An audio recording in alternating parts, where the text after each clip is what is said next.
Yeah. And now close the browser. Whatever the browser it opened, right? Yeah, once the YouTube link is opened, you close the browser and then continue your session. Okay, so it opened. I'm going to close it then. Yeah. It's time.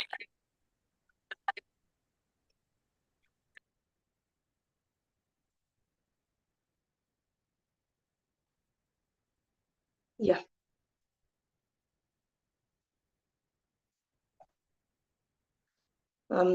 Yeah. Good evening, my dear masters and friends. So I welcome you all for 20 days wisdom sharing sessions conducted by PSSM USA Atlanta team. I'm Divya from part of the same team. So today we have Madhu Soni Garu from Chicago, USA. She has been staying here for past 18 years. She is a meditation teacher, guide, certified oracle card reader, psychic and intuitive. She is also an angel therapist, spiritual counselor, content creator, and blogger.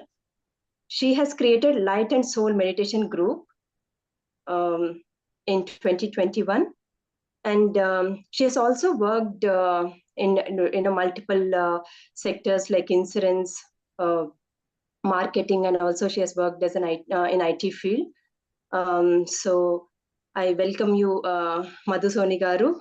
She's here to share wisdom on Brahma Viharas today. Yeah,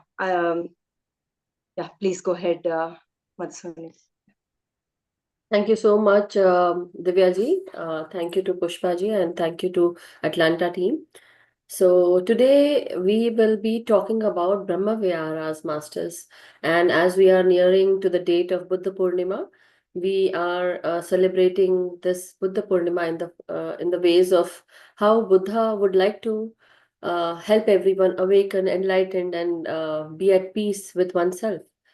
So today, as we are, as I'm going to speak about Brahma Viharas, would like to know, would like to tell you all that, it's really, we are blessed to have this platform where we are able to have the soul wisdom, as well as we have our great grandmaster Pitamaha Brahmarishi Patriji from PSSM, who actually was the founder of Pyramid Spiritual Societies movement. And through him, we came to know about Anapansati meditation. He is he has learned, by himself. He had gone to lot many ashrams, lot many societies, and then he created this wonderful platform called Pyramid Spiritual Societies movement. And through this, we are, we learned about the Buddha's way to get enlightened, to become awakened, and also understanding what is Buddhahood, basically, what it means to become a Buddha, to be the enlightened one. So, masters, as you can see his picture here on the it's on it's on the left hand corner of my side. So anyhow, as you all know, today the topic that I chose is Brahma Viharas. So Brahma Viharas, as you understand, the Brahma meaning the I am that part. Basically, I'm the part of the universe. I am becoming one with everything. So when you go into the spiritual meaning of Brahma, it means I am that. I am everywhere. I'm the one, and it is me who creates my reality. So, but not going into that, we today have chosen this topic, Brahma Viharas, and it is a Sanskrit term, and which means the goodness. It's it's a virtue that everyone should have. And also, as we know about this, it is also the goodness that everyone has, the form of light, the form of goodness that everyone goes through, one feels, So, but as we go into Brahma Viharas, or as we understand this Brahma Viharas, there are many challenges. The human being or the mind that has been conditioned to society, to different cultures, to religion, and so many other things. We go into so many challenges. We go into so many mind struggles, thought process, and that is the basis of our dukkha. That is the basis of the sorrow, or it is kind of an impediment which actually does not let us go forward in our lives. So this is where, masters, we are going to learn about the Brahma Viharas. It is also the very important virtue where everyone aspires to be having these Brahma Viharas. Let me share the slide as we note this. 1 second here. 1 second, masters.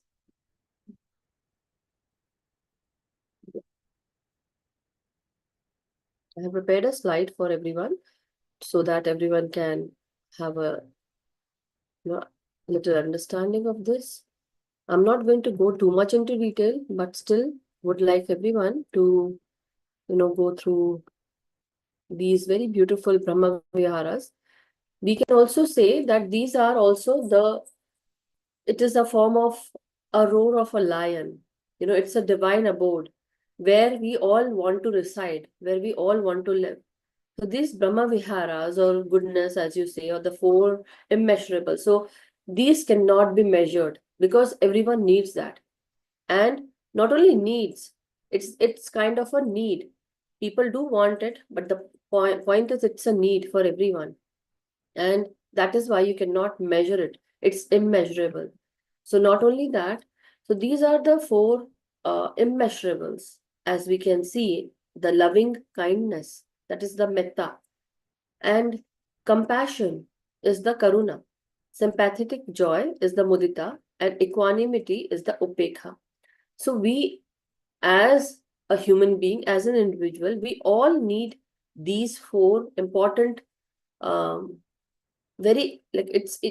it cannot be measured, but we need this goodness in our lives, and we are built with this goodness. We all are built with this goodness in the form of light, in the form of love, in the form of compassion.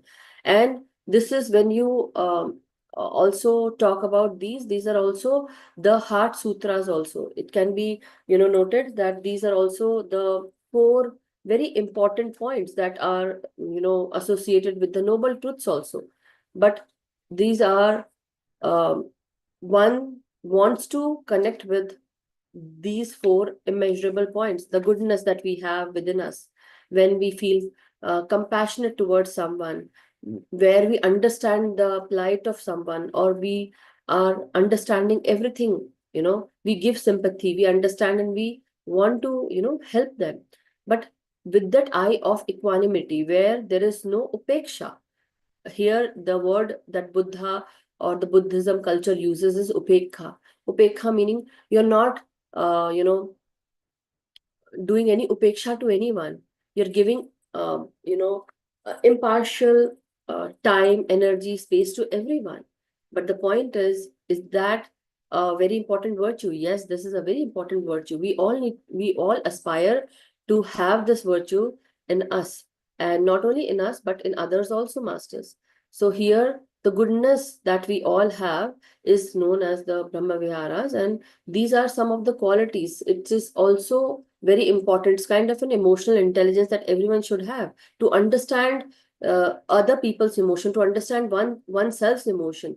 So see, when we look at others, we want certain things to happen for us. Why? Because emotionally, that is we all need this emotion. We all have this emotion, and until we get the satisfaction where we are fulfilled with these emotions, we won't be happy. So that is also another form where we feel that we are in the form of dukkha.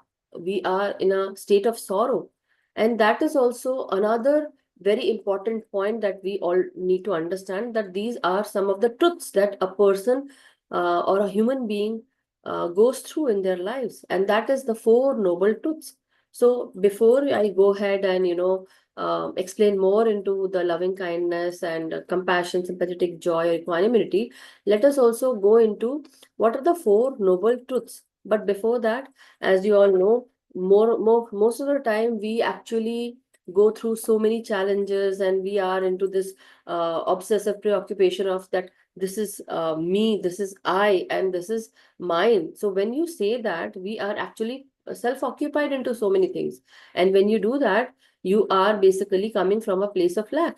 And when you see that, you are basically also feeling that you are suffering. Basically, you have this um, cause happening into your life, that you are suffering from something, you are coming from a place of lack, as if you are coming from an empty space, and you are in that obsessive preoccupation, where your mind is continuously occupied into that state, where you are understanding that this is me, mine, and I want to do this, do that, or I'm not getting this or that. The point is, we are actually, again, when we are in this state, we are um, expending our energy. Our energy is going out in different directions where it is not required. So when you save this energy, when you are not giving into this kind of preoccupation, or when you are not giving into this preoccupied mind state, you have more energy to understand not only this loving kindness for yourself and others, but also you get into the state of karuna. You understand, you have more compassion towards everyone, and you rejoice in the state where you are actually enjoying not only for yourself but also for others. So you have a sense where you are no longer protecting your this preoccupied mind, but you are actually enjoying with others, as well as you yourself are also enjoying. So you are in the state of impartiality. When people or anybody, they think about themselves only, they are actually becoming more selfish. They only think about that, they want to go ahead and do certain things for themselves only, right? So that is why, once you start letting go of that partial nature, what happens? You are basically going to confront any situation without any partiality, without any sorrow, without any preoccupation of your mind, or disturbed mind, right? So your mind will also be at peace, at ease. So anyhow, let us first talk about this, the Four Noble Truths. And then we are going to go into different other things, where we will understand what it means. Why does it hurt us so much when we don't get this four Brahma Viharas? So one can go into Brahma Viharas understanding that I am with the divine, I am with this, I am in this divine abode. So my divine abode is where I am becoming one with everything. But the truth is of the dukkha is that, all beings experience suffering. We all go under suffering. We all have certain issues, challenges. And when we understand that, we know that we are actually diagnosing the situation, we are diagnosing the issue, the challenge. So this is the diagnosis of the human condition, that everyone goes under suffering. Everyone has to go under suffering. And when you go under suffering, that is the first noble truth. And then the second, what is the cause of that suffering? Why do you suffer? What is the cause? What is that you crave? And what is that you haven't got, that you are actually, this is your fundamental, the basic, point where you are ignorant about something, and you go into this condition where you are feeling suffering, the cause of the suffering. You understand the cause of the suffering, you go into one own self, you think about it, and you start understanding that the cause that is happening is because of this truth, that you were craving something, and you are, that was your fundamental need, but you are not getting that. And so basically you are into this illusion. You don't know that, right?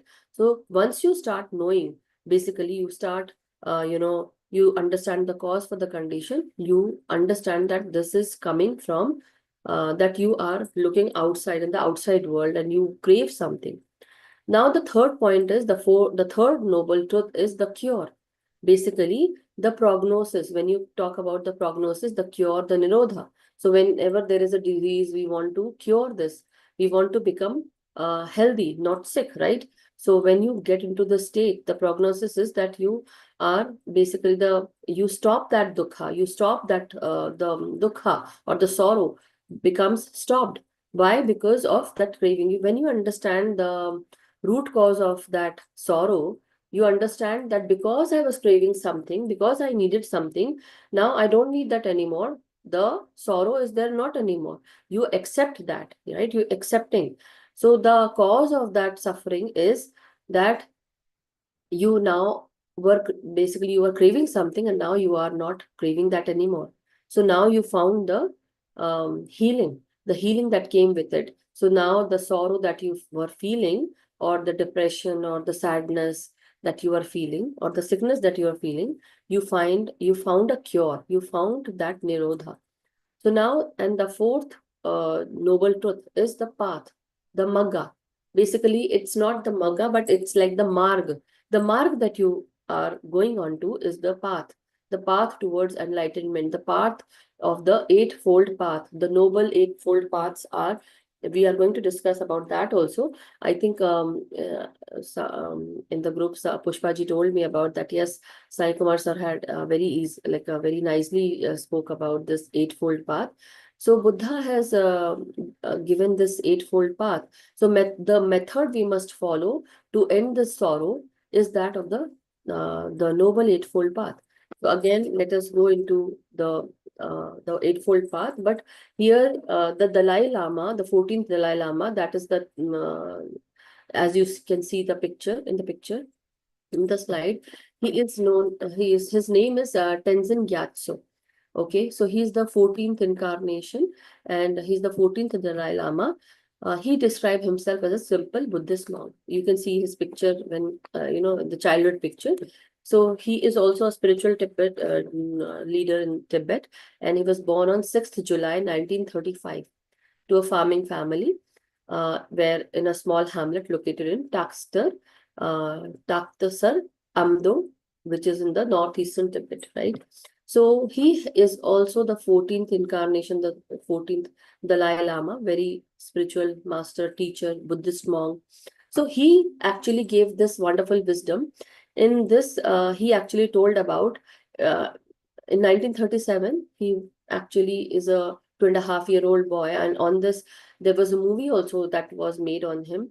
It was Kundun, and it was about a very simple family. The boy came from a very simple family in Tibet, and he was just a 2.5-year-old boy, as you could have seen this picture in the slide that I showed you.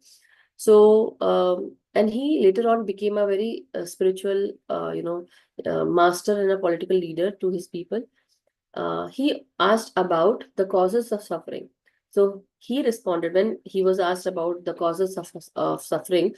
What are the causes? So he said that he wanted to squeeze the brain because first, that he understands is that this brain causes much of the suffering because of the incessant thought that we continuously get the thoughts in our mind. Second, he looks for the reason for this in his own life. And sometimes as we are into this suffering, we are not confident anymore.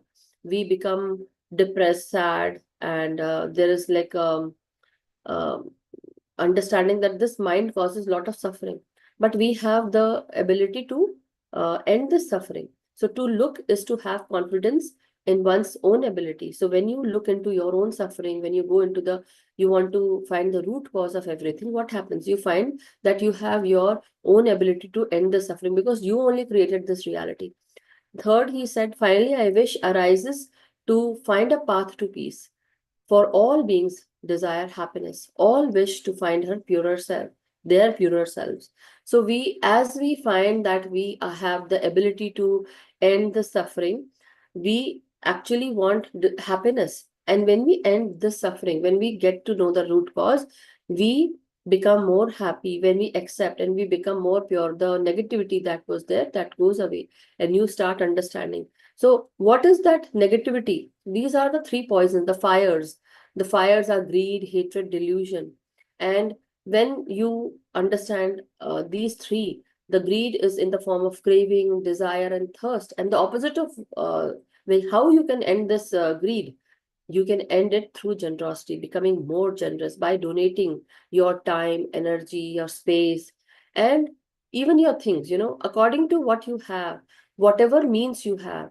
So if you can donate money according to what you have in your life, if you have more money, financial wealth is there, what when you work, you gain a lot of financial wealth, that also can be donated. Some people in the Sikhism, they donate they say it's the 10th part of their earning. So they tithe their earning. So the 10th part of their earning. So donating their money. Some people, they can donate with their body, basically donating the help somebody requires. They can donate their, through their physical work, or, spreading about Buddhism, or spreading about whatever you're doing, but helping the needy, helping the poor, helping what needs to be done for the upliftment of the community. And that is also understanding that, you have to be more generous with your whatever you have, whatever special you have. Suppose a person who can speak well, he can communicate to the community about, all the good things that he can do or she can do, or how he can help or she can help. And communicating that to your whole, community, your soul tribe, right? So second is greed. Second is hatred. That is the second fire that you go into. So that is another form of poison, which is basically you become avert and you are like totally in that aggressive state because of hatred, because you hate someone.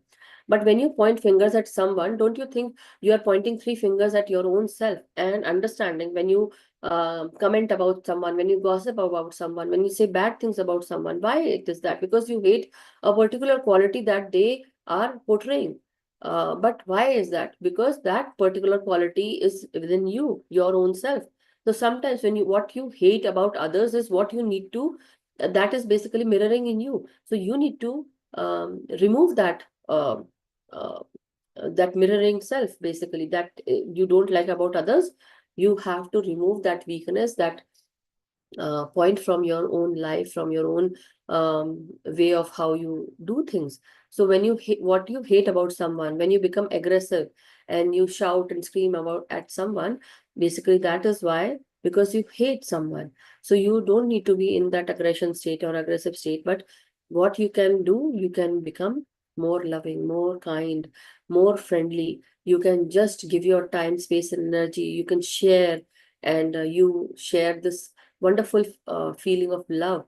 When you start getting into the state of love, when you are in your more, when you say that, it is basically the quality of your heart. The heart carries this feminine quality, where it carries love, compassion, kindness, peace, unity, oneness, and also creativity is also there. But when you have all these qualities, creativity comes naturally, masters.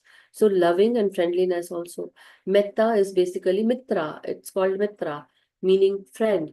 So, and the second one, to the opposite of hatred, is first is loving friendliness, and then second one is becoming more compassionate, becoming sympathetic towards everyone, and understanding that whatever you are feeling, the other is also feeling the same thing. And what you don't like in others, if you get into that state of oneness and unity, you will also feel compassionate towards them, because now you're in the state of oneness. So you won't hate them anymore, and then easily you will be able to rectify this mistake of yours where you are hating someone. So the third fire that you go into is the delusion. So delusion is what? Delusion is nothing but when you don't know something, when you're ignorant about something, or you are making stuff up in your mind.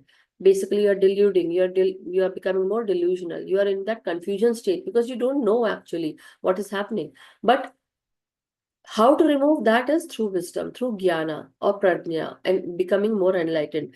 So when we talk about enlightenment, masters, enlightenment is a state where every now and then you become enlightened.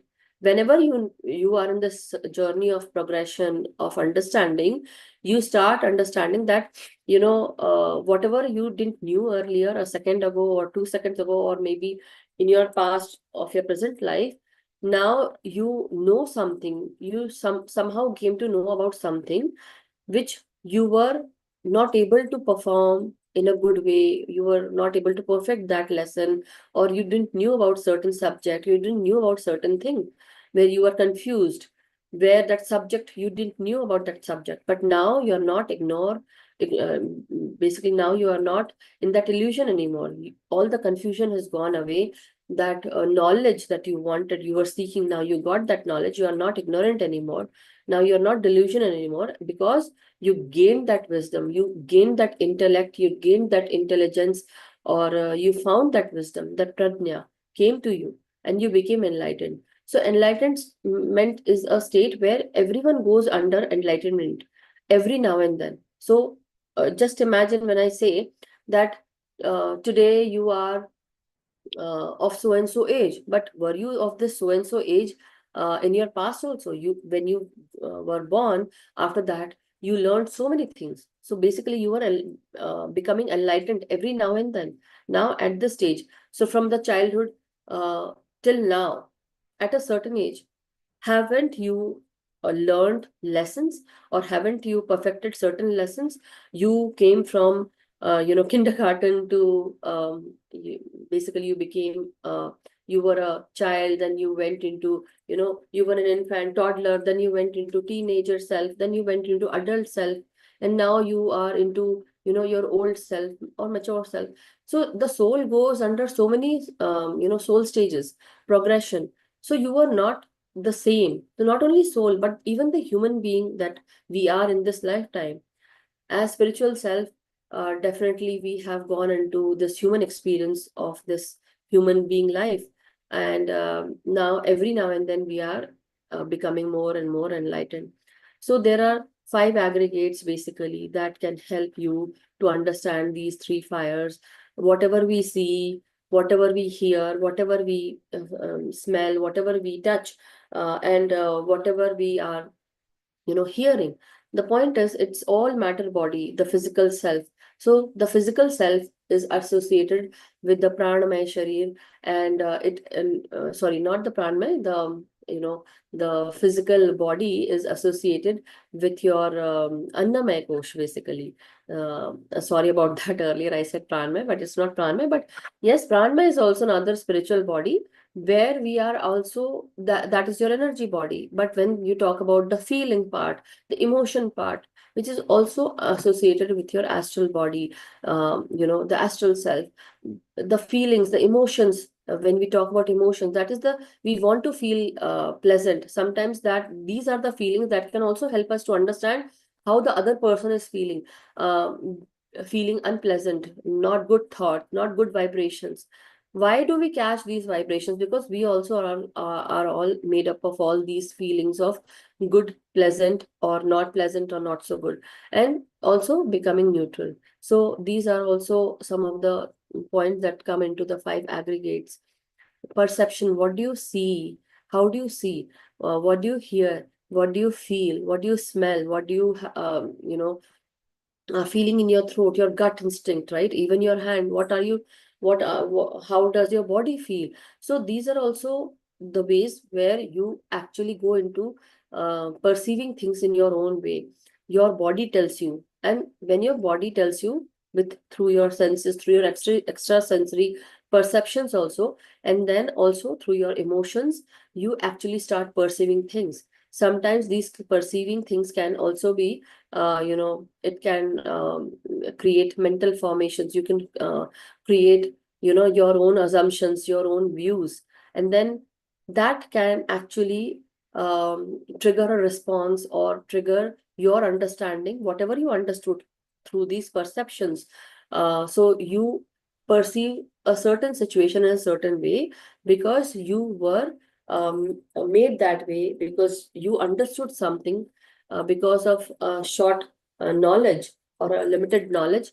So your ego can also be affected because of this, basically. and then you start perceiving things in a different way because of so and so matter, feelings, perceptions, mental formations can happen. You start creating those reality. You start assuming that this might have happened and that's why this happened. And so your response also becomes triggered. So that is the cause of your, the truth of dukkha is the first part. That is the dukkha. The truth of dukkha is also why in your life you become, you are suffering. So here the dukkha, and when you break this word dukkha, it is du meaning bad and ka meaning we. So this cycle of negative cycle continuously goes on because this is the you are what you are feeling is, you are feeling the suffering. In your life you are suffering, and that is the reason that when you have this feeling is portrayed. Your heart basically starts sending these vibrations outside and you suffer.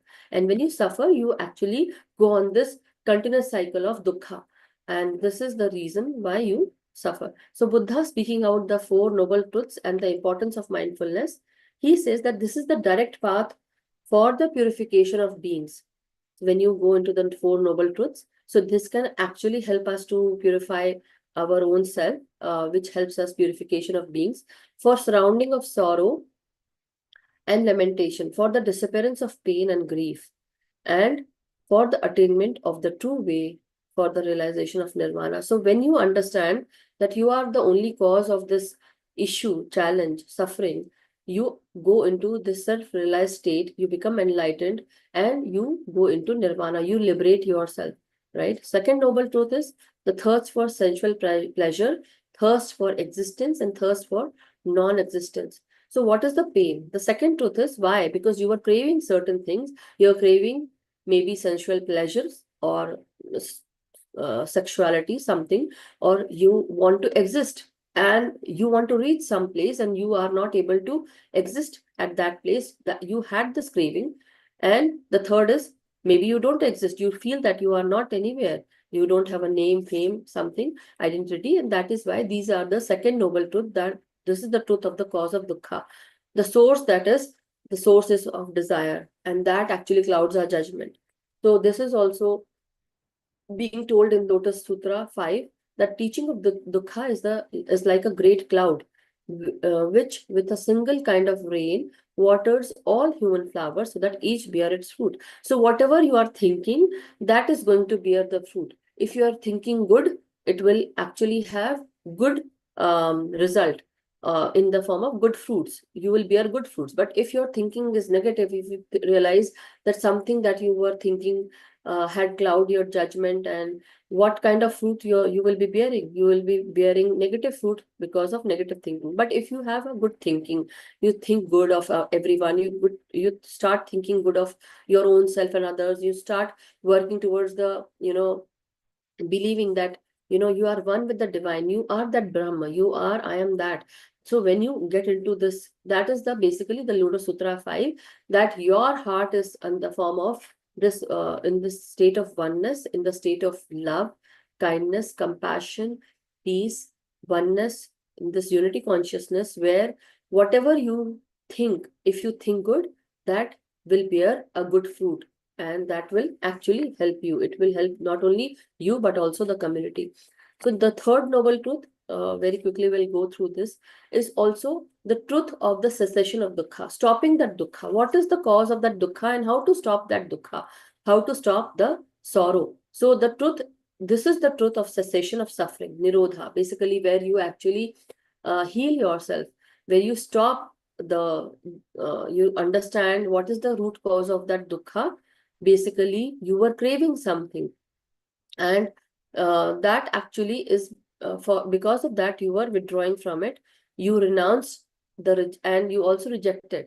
So when you reject all these things, the understanding why you were going into sorrow, why you were suffering, when you withdraw from all these things, when you understand and you withdraw from all these things, basically you get into the state of non-attachment. And that is the state where you start liberating yourself. You become mukt, or you go into that state of nirvana. And that is where basically you start cooling down. You start, like, as we breathe in, we feel blissful. But when we blow out our breath, what happens? You start releasing, right? So blowing out, that blowing out of the dense, heavy energy in the form of kleshas, in the form of greed, hatred, or delusion, or, becoming attached to certain situations, or obsessing. So that is the, understanding that when you understand the root cause of that suffering, and when you release that attachment, you become, you liberate yourself. You liberate yourself. You go into nirvana, and this is where you actually understand that, this is the prognosis. Basically, suffering can be stopped, and when you approach it with a, with your intellect, with your intelligence, with your understanding that you have attained that knowledge. Now nobody is stopping you, and nobody is basically putting you in that suffering, because uh, you were the only cause that, because of your own thinking, you were suffering, right? So now, instead of that desiring things, or people, situation, or anything else, you are letting go of all those desirous situations, people, and renouncing all of this. So how you do that? You go into meditation, you take a moment, you go into silence, you understand, you go into that, point where you understand that I am actually the reason why this is happening with me. So in this next slide, basically, next part, nirvana, according to the Buddhist scholar Todd Lewis, is eternal, tranquil, very blissful, very peaceful, very pure. It is deathless. There is the basically the life goes on. So the soul life goes on, or where you are one with everything, and you understand that, and that is the permanent reality that we have to understand, which goes on in the cosmos. Nagarjuna is the 2nd century philosopher and the second most influential person in history of Buddhism after Buddha. He adds that to this nirvana, he adds that to this divisional mystic of nirvana, when he said there is not the nearest difference between samsara and nirvana. So there is no near meaning that nirvana is beyond all conditions, beyond all categories, and cannot be grasped by conceptual mind. So if you have a concept in your mind, definitely nirvana is not like that. Nirvana is beyond all conditions. There is no condition attached to nirvana. So it goes beyond intellect, and it should be experienced by your own self to be understood. So this is where the third noble truth comes in, masters. So it also, there are 7 factors for awakening. You have to be mindful. You have to be you have to, in that discernment state, where you start understanding things and discerning things, where you are persisting, that you have to be in that awakened state, where you are, understanding, you are in that rapture state, and also serenity, concentration, equanimity. So concentrating on what is the dukkha, becoming, feeling more serene with your oneself, understanding. And also through advanced meditation, you can actually get this opportunity to burn your past karmas, and whatever mind has been conditioned to, you can actually get out of all those conditional things in your mind or thoughts, and then you can finally, whatever is accumulated in your mind, it turns into a knot. So as you start understanding subjects, you start opening those knots, and you go into, you free yourself, you burn those karmas, and you start deconditioning yourself, and you become more near to awakening. You become enlightened, and you start realizing yourself, basically understanding your own self. So this ultimate realization is known as Samyak Sambodhi, and which is also the perfect and complete enlightenment. You start understanding about the root cause of suffering, about your own self. You start discerning about things where you need to give energy or where you don't need to give energy, and what you need to persist with, where you don't need to, and what has come to an end, and where you have to, start your journey, leaving attachment. Then language begins to fail in its ability to capture this experience. So sometimes we cannot say what is happening, that blissful feeling, the Paramananda feeling. You cannot explain it. It's like the, it's the sweet that you cannot say the, what is the measurement for that sweetness. Can it be measured with the jaggery, or can you measure it with sugar or can you measure it with castor sugar, or is it measured with sugar cane, the sweetness, or is it the sweetness of honey? So what is it? That bliss cannot be measured. So for that you have to sit and experience.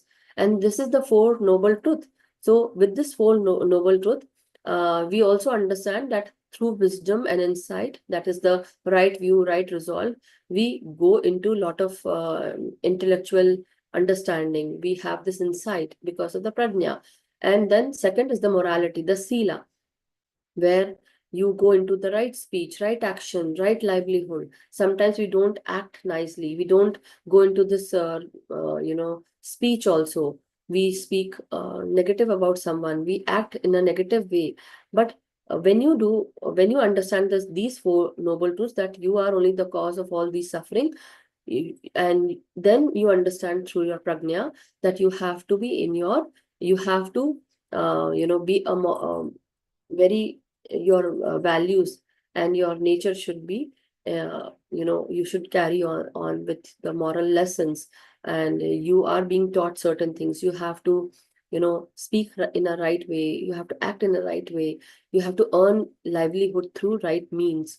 Even the third one, the meditation and the samadhi, can be achieved with right effort when you are determined, disciplined, when you go into becoming more mindful, becoming more aware, when you concentrate rightly, right? So Buddhism basically is a religion rather than a belief. And you have to practice this. Basically, this religion has to be practiced in a right way, in the right view, in the right resolve, right speech way, right action. So that is what Buddha, the noble eightfold path of Buddha helps us to understand that we are the only part where we are going into a lot of sorrows, sufferings because of our own thinking. But when we correct these, we can actually, uh, help ourselves. So that is the Four Noble Truths, Masters. I won't go into the Noble Eightfold Path. I think it has been taken by someone. So, but it's very important to know. So these are the two that can, the path to truth, the path that can take us to enlightenment.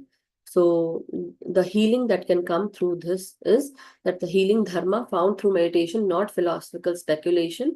So the 5th century teacher Buddha Ghosha calls morality and meditation the two legs upon which the wisdom leading to liberation stands. Okay, masters. So, and there are other things that can destroy your life towards your, what are the hindrances? Doubt, desire, ill will, restlessness and compassion, sloth and torpor. But the 5 percepts that can help us to ethical living is to not destroy anybody's life, to not steal, to do not lie, and do not commit any sexual misconduct, do not become intoxicated, and use of right words.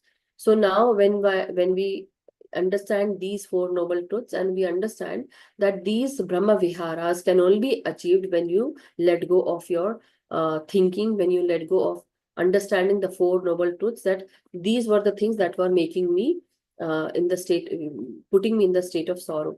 So the first one is the loving kindness, mitta, becoming your own friend.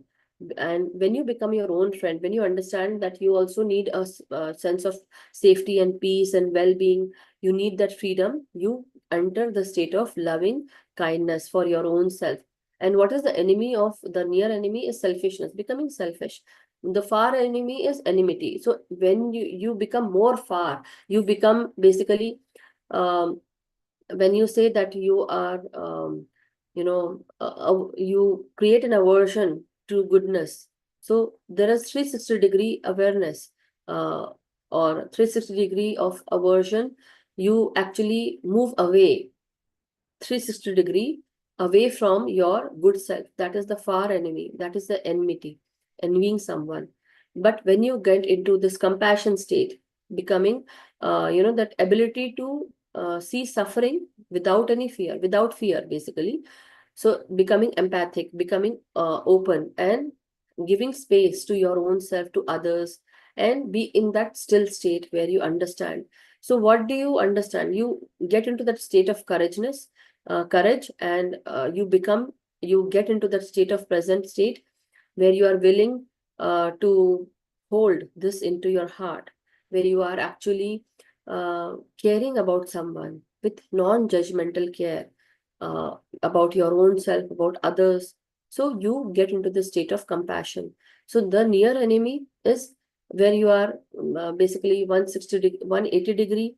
You moved away from your goodness, is you go into pity or sympathy. When you sympathize with someone, but you don't understand. But when you become, 360 degree away from your goodness, it is you have become cruel. You don't understand anybody's pain, and you want to afflict pain. So you are in that cruelty state. Sympathetic joy, mudita, basically letting go of judgment and comparison, and you rejoice, you enjoy, you appreciate not only yourself but others also. You understand that appreciating others' success and happiness is also very important for not only them but also for you.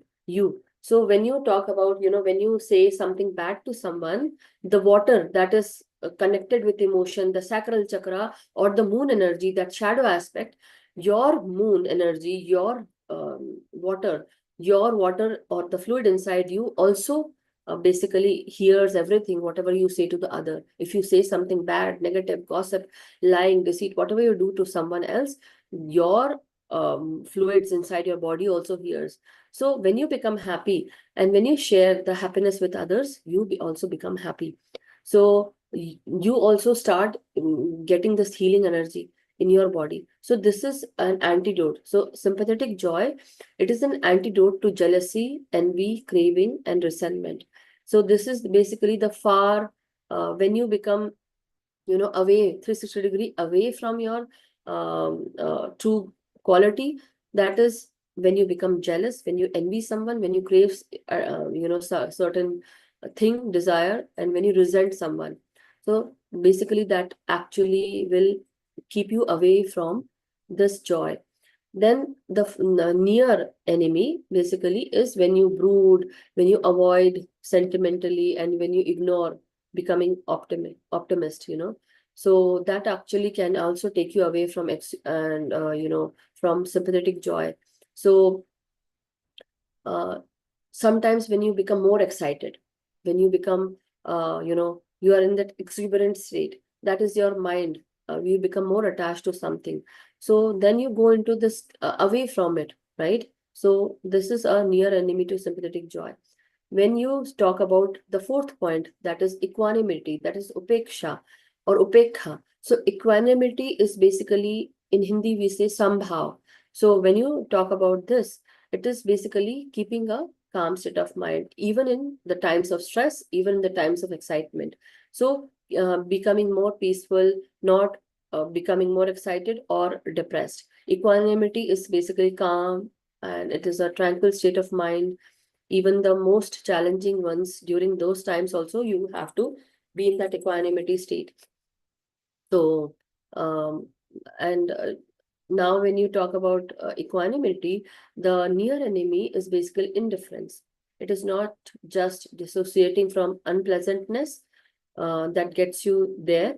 It is also clear seeing, basically seeing clearly, right? So becoming not partial and behaving impartially, not behaving partially, okay? That giving something good to someone, to your own known people, and then not giving something good to others because you don't know them. So basically telling that you have to become impartial.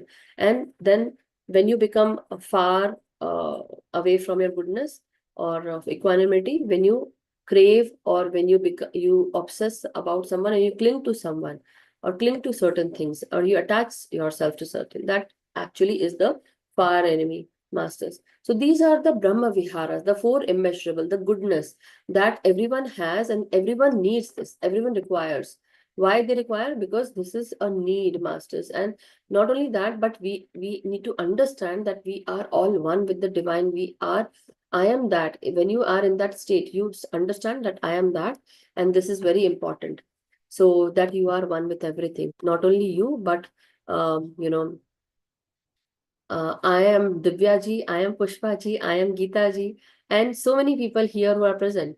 So whoever you are me and I am you. When you are in that state, you understand that not only they require, but I also require the same thing. Or whatever I require, the other also require the same thing. So today we understood what is Brahma Viharas, but understanding that the cause of suffering is because of our own self. So when you get out of that state, you understand that you are in that, I am that state. So thank you so much, masters. Thank you, Divyaji. Thank you, Atlanta team. Thank you, Pushpaji. Wonderful knowledge, Madhu Garu. Thank you. I mean, like you nicely explained, like how we can, how we can get rid of dukkha, like just by following simple steps. That's so wonderful. Just one thing that I have is like, like, can you suggest few books related to this? What you have Yes, shared? one book I think that I had shared this is let me get back to this book is second, the name of the book is yes, Normal Discourses of the Buddha. Let me also copy that if you Okay, sure. Yeah. I think I can share it in the chat here. Or you want me to, how about I share it in the screen? That will be good, right? Yeah, sure.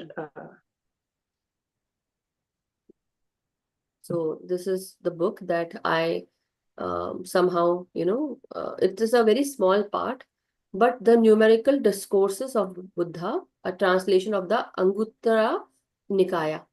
So there are a lot of rules that the Buddhists follow, and there are a lot of teachings also. So one of the book that I followed is the teachings of the Buddha. And then the second one is Buddhism, a book on Buddhism and this is, yeah, this book that I'm showing it to everyone. Can everyone see it? Yeah. Were you able to see it? Yeah, we can see. Yeah. Yeah, so then that one was from Bhikkhu, one second. It is. This one was from Bhikkhu Bodhi. And the other one that I followed is from Buddhism 101 by Arnie Kozak. So this is the book, masters. You can see this, this is also one of the book that has short and sweet, things that you can get it by Arnie Kozak. And it's wonderful. And one more important point that I wanted to share before we go into meditation, masters, is there was a Buddhist author of 25 books. Her name is Ayya Khema. Ayya Khema, she became a Buddhist nun. She was ordained a Buddhist nun in Sri Lanka in 1979. Okay. And she was given the name Khema, which means safety.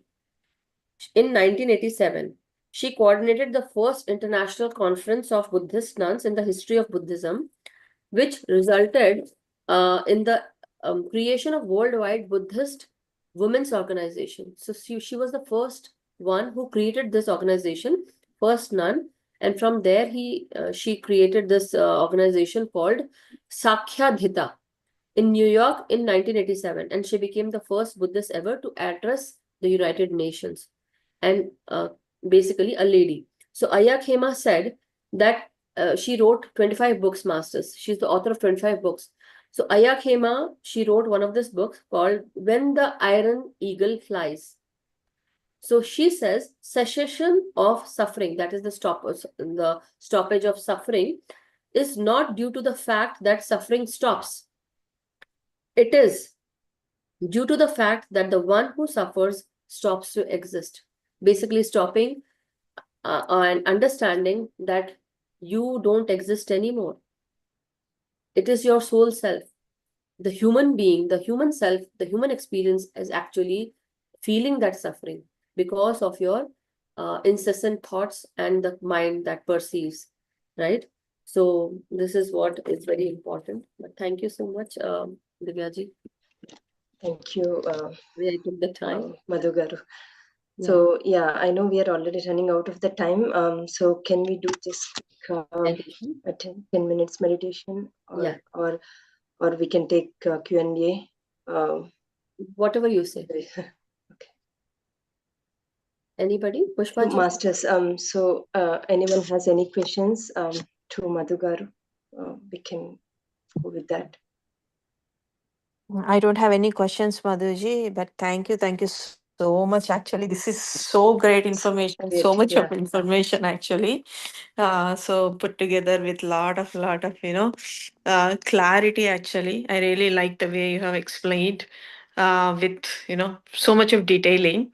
Thank you so much for coming. If this is live also, so probably people can go ahead again and definitely I want to go ahead and again I wanted to go through this information completely to absorb. Thank you so much. Thank you, Pushpaji. So if we want, we can go into quick meditation and finish it off. Sure. So how much more minute is left remaining? No, actually, we can take time, Madhuji. If you have time, we can go for 10 minutes or 15 minutes. 15 minutes. And then if anybody have any questions, or guys, if you want to share anything also, feel free to come forward. So okay, you go ahead, Pushpaji. You were saying something. Sorry. I think it's meditation only, right? Okay, so let's go into meditation, masters. Take your position. As you know, as we all know that we do Anapanasati meditation with our platforms. We have learned Anapanasati meditation by our great grandmaster Pitama Brahma Patriji. So, giving our respects and regards to our great grandmaster, and he has taught us Anapanasati, meaning breathing in and breathing out, and becoming one with everything, becoming that Brahma, that I am that. So take your position, sit cross-legged, clasp your hands and fingers and close your eyes. So as you go inwards today, masters, let us think about, for a few minutes, let us think about what is the point or what is the cause of suffering that we were all going through before a second in our present life. Were we still thinking about the past, or are we thinking about the future? Are we clinging on to the result, or we want to control the outcome of certain situation? Our energies become expended, or we spend our energy in unfruitful thinking in different areas of our lives. We have spent our energies where the outcome is fruitless, but the outcome is more of suffering. So as we go inside in our own inner self, as we breathe in and breathe out,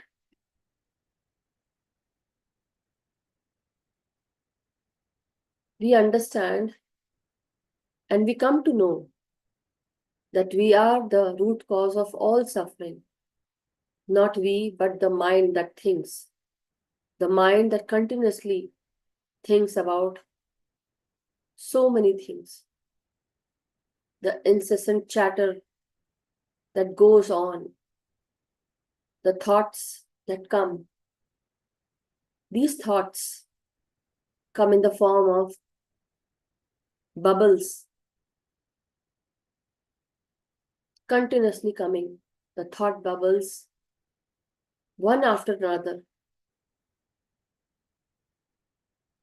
But as you breathe in deeply, masters, So I request each and everyone to take few moments to calm yourself down,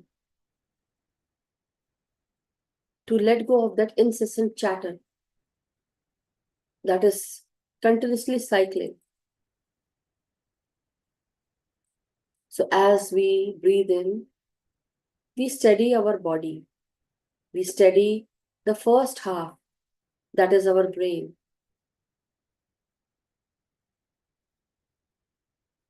As we breathe in again, we steady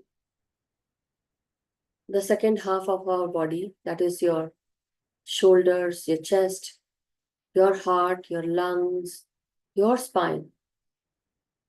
Each and every breath puts us in a very calming, peaceful state. This is the tranquil state that we want to achieve.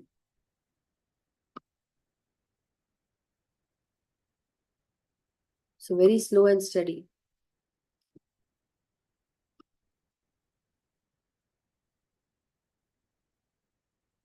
Breathing in and breathing out. And remembering that we are one with the divine. The divine has made us in his or her own form. We have a beautiful mind. And this beautiful mind carries the beauty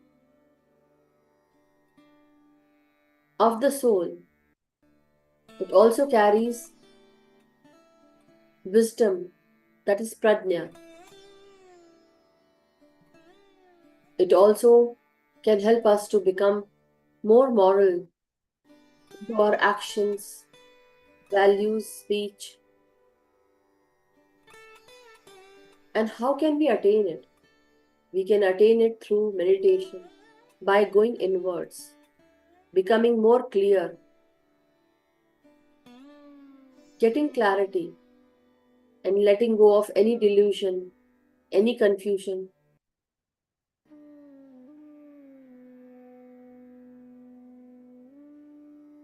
So as you breathe in, masters, breathe in deeply and take your time to breathe in. And when you breathe out and let go of your kleshas. Let go of any attachment to any worldly things, people, situation, events.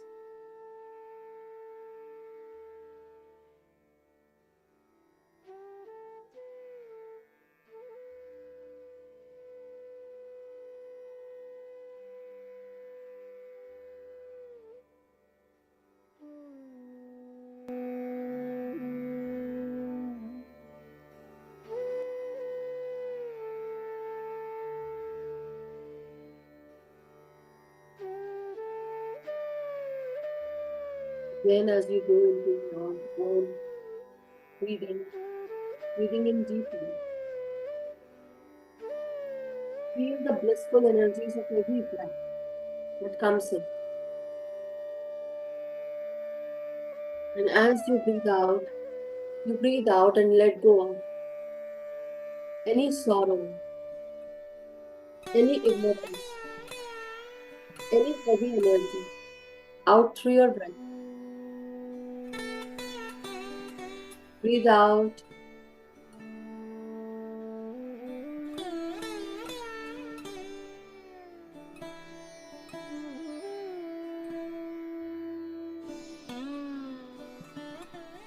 And relax. Let go of the heaviness from your body, from your mind.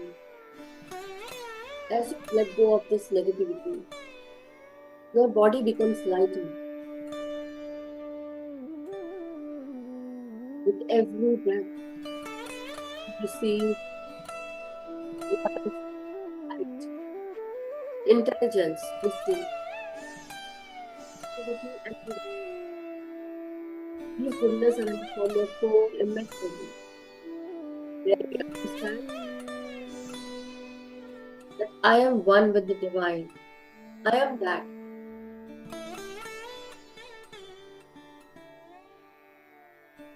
One that creates reality.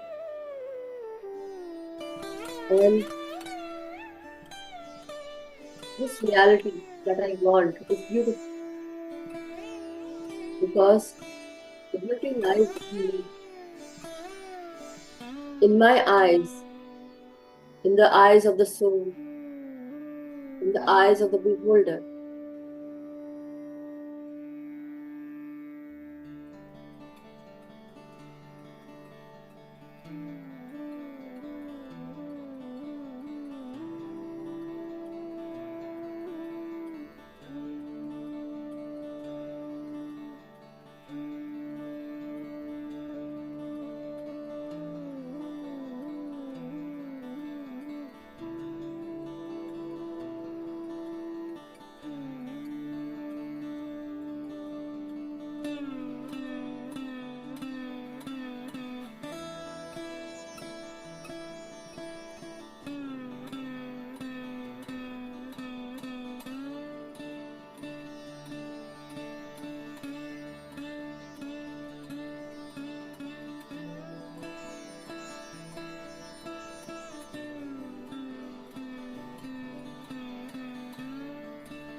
As you study your body,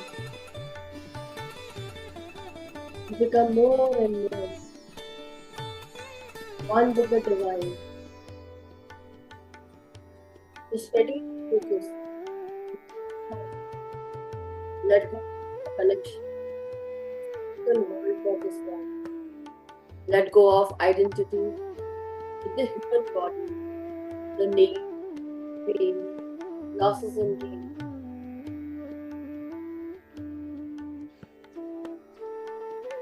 Let go of this physical identity. You understand that you are a soul. You are just here to experience. Suffering is not of the body, but your mind creates all these realities. It perceives. Now, whatever it perceives goes into sorrow.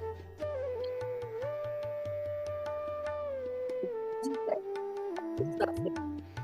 As you let go of this thinking, you let go of depression, anxiety, fear, and all the pleasure. The challenge, the difficulty.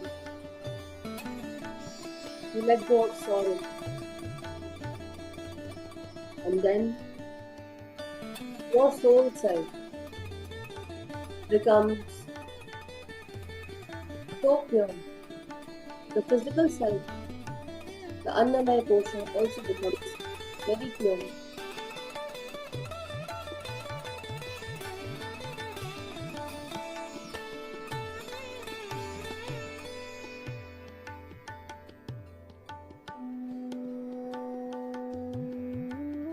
When we not resist, when we accept, that is also a wonderful wisdom.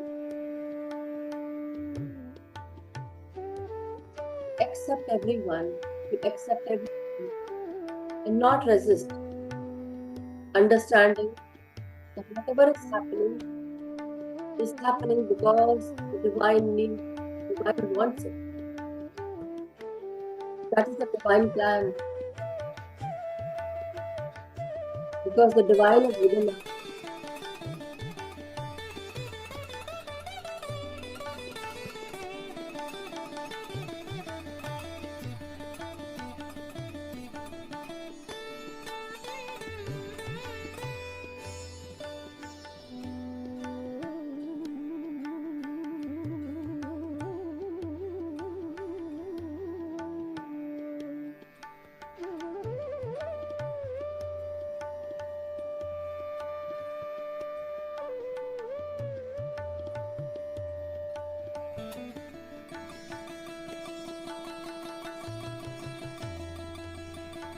The sorrow, the depression also lies when we have put masks on us, not showing the real self, hiding from everything.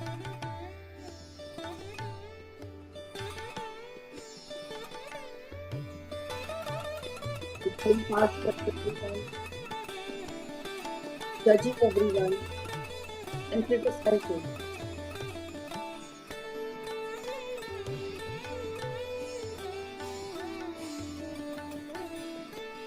As you let go of this creation, your inner self will tell you your real self. It will show you your real self. The prajna that resides within you will tell you, will teach you to become more clear. Clearly.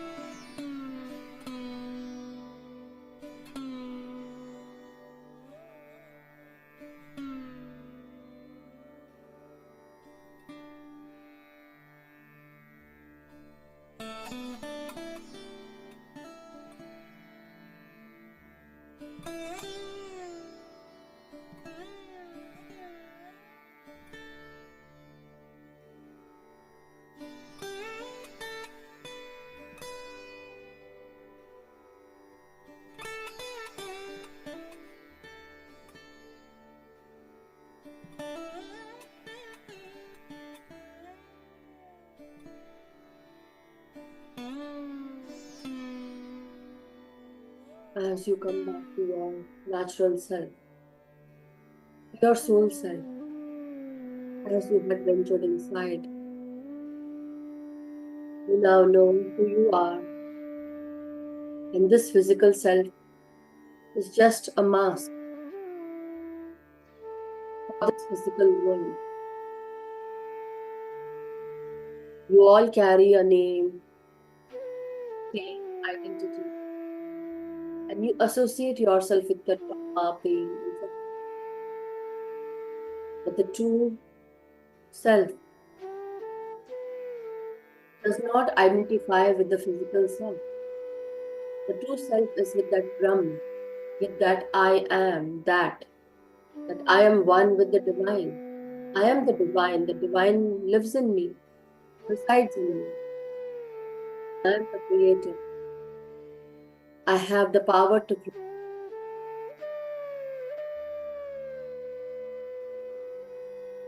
And as I understand that I am an enlightened being. I am the light.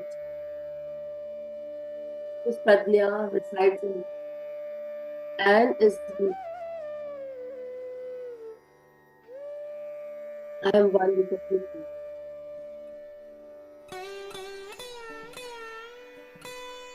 Wisdom is with me. I am the Buddha. The Buddha that knows everything.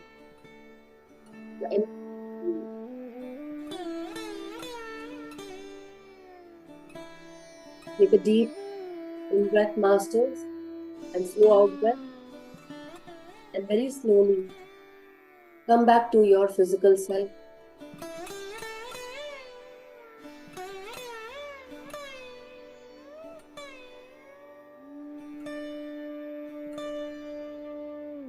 Very slowly straighten up your spine. Feel your toes, your feet, your hands, and your fingers. And now for 5 seconds, keep your hands on your eyes, unclasp your fingers, and keep them on your eyes for 5 seconds. 5, 4, 3, 2, 1. Thank you so much, Mrs. Thank you. Come back to your physical self again.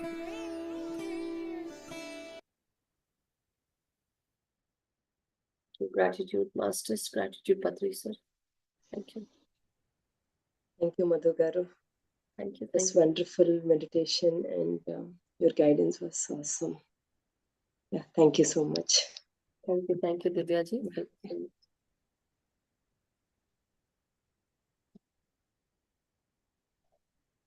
Thank you, Chitraji. I think, yeah.